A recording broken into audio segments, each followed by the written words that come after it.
Main जो मेहनत होती है ना, जो मेहनत होती है, जो एक्चुअल काम होता है, वो काम एक डॉक्टर का ही होता है। डॉक्टर के साथ उनके स्टाफ का होता है। मैं दिल से मैं उन लोगों का ना तो मैं एहसान कभी उतार सकता हूँ और ना कभी उतार पाऊंगा।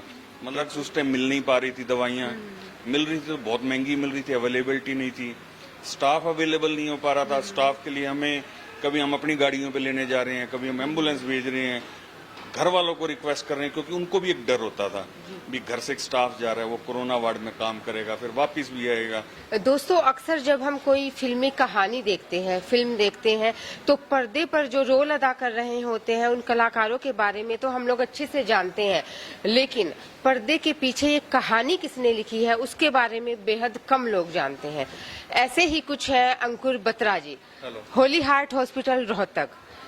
यहाँ के डॉक्टर्स को हर कोई जानता है, यहाँ के डॉक्टर्स लोगों में लोकप्रिय भी है, लेकिन इस हॉस्पिटल की जो मैनेजमेंट है, यहाँ पर मरीजों के सुख सुविधाओं का जो ख्याल रखा जाता है, वो ख्याल कौन रखता है, इसके बारे में बेहद कम लोग जानते हैं, और वो शख्स है अंकुर बत्रा जी। नमस्कार अंकुर। नमस्कार। नमस्कार पूनम जी, मैं आपका धन्यवाद करता हूँ, और आपको जो भी इंफॉर्मेशन को हॉस्पिटल से रिलेटेड और जो भी चीज चाहिए मैं आज आपके साथ शेयर करता हूँ। जी अंकुर जी, इसीलिए आज हमने कोशिश की कि आपसे हम जाने कि जब कोरोना की सेकेंड वेव आई, तब जब हम इस हॉस्पिटल में आए तो हमें ये सुनने को मिला कि इस हॉस्पिटल को जो कोरोना में चलाया जब था, जिसने भी ये हॉस्पिटल अच्छे से रन हो पाया, तो वो उसके पीछे अंकुर बत्रा जी का हाथ था। क्या क्या चैलेंजेस रहे, क्योंकि उस टाइम पे देखिए ऑक्सीजन की शॉर्टेज थी, बेड लोगों को नहीं मिल रहे थे, लोग मारे मारे फिर रहे। मैं बताता हूँ पूनम जी, मेन जो मेहनत होती है ना, जो मेहनत होती है, जो एक्चुअल काम होता है, वो काम एक डॉक्टर का ही होता है। डॉक्टर के साथ उनके स्टाफ का होता है। मैं दिल से मैं उन लोगों का ना तो मैं एहसान कभी उतार सकता हूँ और ना कभी उतार पाऊंगा। मतलब जो उन्होंने दिन रात एक करके अपने घर वालों को छोड़कर इनकी जो सेवा की है, दिन रात। हम लोग तो पीछे बैठे हैं, ठीक है, कुछ चैलेंजेस आते हैं। चैलेंजेस क्या आते हैं भाई? ड्रग्स उस टाइम मिल नहीं पा रही थी, दवाइयाँ मिल रही थी तो बहुत महंगी मिल रही थी, अवेलेबिलिटी नहीं थी, स्टाफ अवेलेबल नहीं हो पा रहा था। स्टाफ के लिए हमें कभी हम अपनी गाड़ियों पे लेने जा रहे हैं, कभी हम एम्बुलेंस भेज रहे हैं, घर वालों को रिक्वेस्ट कर रहे हैं, क्योंकि उनको भी एक डर होता था भी घर से एक स्टाफ जा रहा है, वो कोरोना वार्ड में काम करेगा, फिर वापस भी आएगा। फिर उसके बाद दिक्कत आ रही थी ऑक्सीजन की, देर देर रात दिक्कत होती थी, हमारा पूरा पूरा रात ऐसे निकलता था। ठीक है, प्रशासन ने हमें बहुत सहयोग किया, लेकिन एक बोझ होता था कि 100 पेशेंट लेटा हुआ है, ऑक्सीजन खत्म ना हो जाए, रात रात भागते थे। लेकिन चलो भगवान का शुक्र है कि लोग भी ठीक हुए, वो चैलेंजेस भी पूरे हुए, और वो आज हम कहते हैं आगे कोरोना ना आए तो बहुत अच्छी बात है। जी अंकुर जी, आपसे चलते चलते हम बातचीत करेंगे, थोड़ा आपका हॉस्पिटल भी देखना चाहेंगे। अंकुर जी, ये तो आपने बताया कि हॉस्पिटल का स्टाफ भी था, डॉक्टर्स भी जो है काफी काम करते हैं, लेकिन आपकी भी भूमिका एक बहुत बड़ी रही इसमें। आपके यहाँ दिल से जुड़ी बीमारियों के मरीज तो बहुत आते हैं, क्योंकि होली हार्ट फेमस है कि यहाँ पर दिल का इलाज बहुत अच्छा किया जाता है। तो आपसे ये जानना चाहूंगी अंकुर जी कि कितने मरीजों का इलाज हो चुका है, कितनी सर्जरी हार्ट से रिलेटेड यहाँ हो चुकी है? मैं पूनम जी चलते चलते हाँ, मैं आपको बताना चाहूंगा पूनम जी, जब ये होली हार्ट स्टार्ट हुआ था 2013 में, हाँ जी, तो हमने एक हार्ट का हॉस्पिटल शुरू किया था, जिसमें मेन हमारे डॉक्टर जो थे वो डॉक्टर आदित्य बत्रा, जो डीएम कार्डियोलॉजिस्ट है। ठीक है, उस टाइम हमने एक कैथ लैब लगाई थी, जिसके अंदर ये स्टेंट, पेस मेकर और बाकी सारी कोई बैलूनिंग और जो भी सर्जरीज होती हैं हार्ट से रिलेटेड, वो सारी स्टार्ट की थी। धीरे धीरे डॉक्टर बत्रा की मेहनत रंग लाई और मरीज बहुत ठीक हुए। फिर उसके बाद डॉक्टर्स जुड़ते चले गए। हमने कैथ लैब एक पहले लगाई थी, बड़ी मॉडर्न कैथ लैब थी। अभी रिसेंटली हमने सेकंड एक और कैथ लैब लगाई है। वो कैथ लैब हम देखना भी हाँ, चाहेंगे, आइए प्लीज, अगर आप दिखा सके जी। तो ये हमारी सेकंड न्यू कैथ लैब है। ये बिल्कुल हाईली अपडेटेड सीमेंस की कैथ लैब है।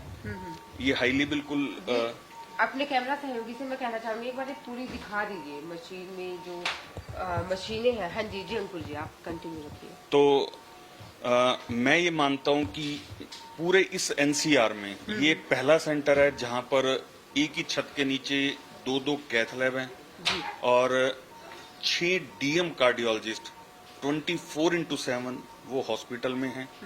एनी टाइम रात को 1 बजे 2 बजे भी कोई पेशेंट अगर कोई हार्ट से रिलेटेड आएगा तो उसको एक डीएम कार्डियोलॉजी जरूर अटेंड करेगा। ठीक है। सर्जरी कितनी हो चुकी है? ये तो जो स्टेंट वाला या पेस मेकर वाला गिनोगे तो इस सर्जरीज का तो कोई काउंट ही नहीं है। मतलब मैं आपको कह नहीं सकता कि कितने हजार हो गए होंगे। अच्छा, स्टंटिंग वाला जो है वो क्या वो भी सर्जरी में ही आ जाता है? हाँ, हम उसको मान लेते हैं, एक आम ह्यूमन लैंग्वेज में यही बोला जाता है कि जिसको स्टंट डली है तो उसकी हार्ट की सर्जरी होगी है। लेकिन इसके बाद एक नेक्स्ट स्टेप होता है भी हार्ट की, जिसमें स्टेंटिंग नहीं हो पाती है, जिसमें ब्लॉकेज कुछ इस तरीके की होती है जिसकी बाईपास सर्जरी की जाए। वो सेंटर फिर इस हॉस्पिटल ने एक और अपना स्टेप ऊपर बढ़ाया, इसको मल्टी स्पेशलिटी बनाया। उस मल्टी स्पेशलिटी में सबसे पहला टारगेट ये था कि इस हार्ट का एक बैकअप होना चाहिए। जो एक बैकअप होता है, कार्डियक सर्जन होना चाहिए, ओटी होना चाहिए, वो सर्जरी होनी चाहिए। तो वो सर्जरी जो है वो डॉक्टर आशीष असीजा हमारे साथ जुड़े। उन्होंने अभी तक अपनी बाईपास सर्जरी में 500 से ज्यादा केस कर लिए हैं। तो वो इस तरीके से डॉक्टर आशीष अपनी सर्जरीज को आगे बढ़ा रहे हैं और कार्डियक वाले को ये 6 डॉक्टर्स की टीम संभाल रही है। अंकुर जी, आपसे जानना चाहेंगे कि ये तो दिल से जुड़ी बीमारियों की आपने बताई बात की, आपने बताया कि यहाँ पर कितने जो है कार्डियोलॉजिस्ट हैं और वो सब मशीनें भी आपने दिखाई, कैथ लैब भी आपने दिखा दी। इसके अलावा अगर हम बात करें तो लोग ये भी जानना चाहते हैं, हमारे दर्शक जानना चाहते हैं कि बाकी जो बीमारियां होती हैं दिल के अलावा उनसे जुड़े कौन कौन से डॉक्टर्स यहाँ पर हैं? हाँ, यहाँ पर अभी हमारे पास हड्डियों से, जिसको हम ऑर्थोपेडिशियन बोलते हैं, उसकी पूरी टीम यहाँ पर है।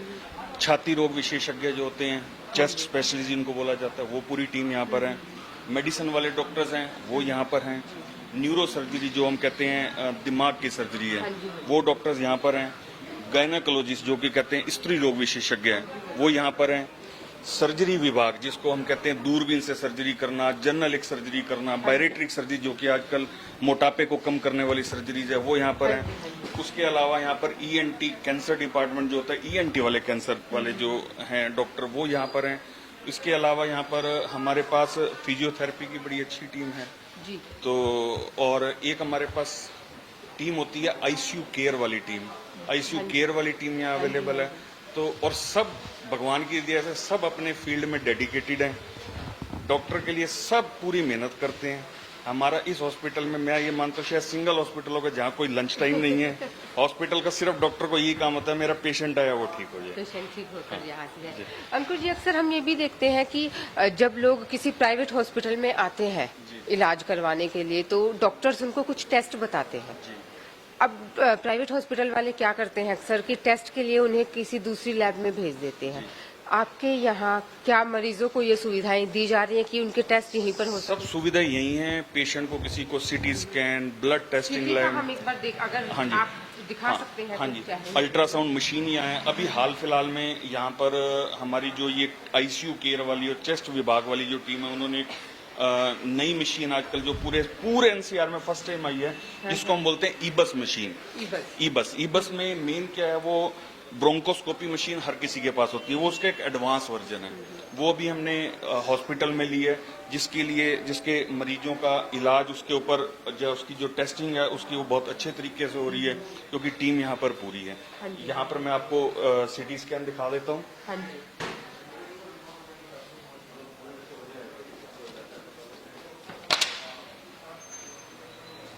तो मरीज जब यहाँ पर आते हैं, अटेंडेंट साथ में आते हैं तो उन्हें बाहर नहीं भटकना पड़ता? हाँ, उनको कोई बाहर नहीं भटकना पड़ता। बड़ी जो हमारी ब्लड की टेस्टिंग लैब है वो हमारा मैक्स जो लैब है उसके साथ टाई अप है जी।